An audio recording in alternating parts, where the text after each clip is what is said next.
Let's go to let's go to Shiv from Boston. We haven't heard from Shiv from Boston for like 10 months. Shiv, how's it going, my friend? It is going well, David. How's it going with you? Good.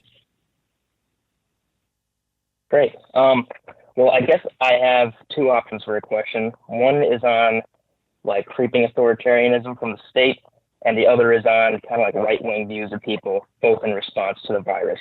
I don't know if one is a topic you'd rather discuss. Let's do the second one because I did a lot this week on authoritarianism already.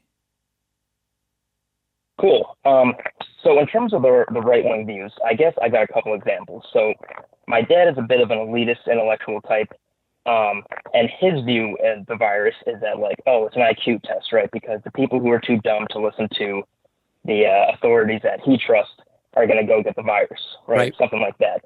And then I have like our more, and my dad's not like right wing in the traditional sense. He would consider himself a Democrat, Warren type, Bernie type, whatever.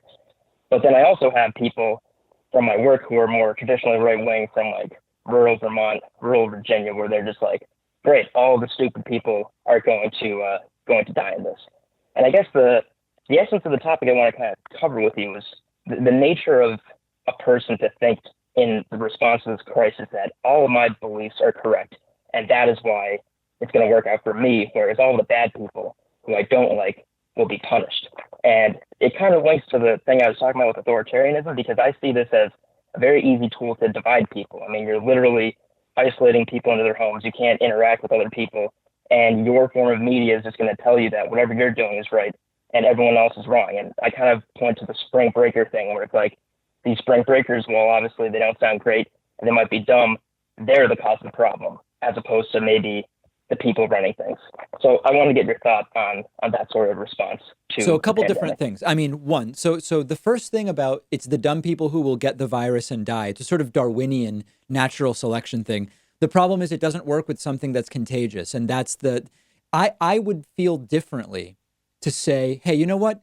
If some people really don't take this seriously and they don't care, they're only putting themselves at risk. Go let them get it and die. That the reason we can't do that is because they're spreading it to others who are doing the right things. So I get that instinct, but unfortunately, because it's a contagious virus, it just doesn't work. And I would feel differently if it did. It's not that I would root for anyone to die, but I would, to some degree, say the government can't force people to stay alive. If they're only endangering themselves and no one else, then let them go have at it. That's not the case because they're getting other people sick. That's sort of number one.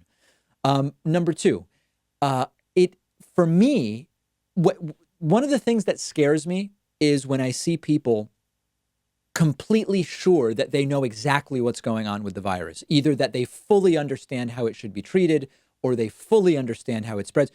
What I've found, and I read so much about this every day. I'm looking at clinical trials. All of this different stuff. Every day I come away saying, wow, there's so much we don't yet know about this. And so I would be skeptical of anyone who is following what's going on or not following it and thinks that they really know what's going on. What we really seem to be learning is how little we understand about this so far.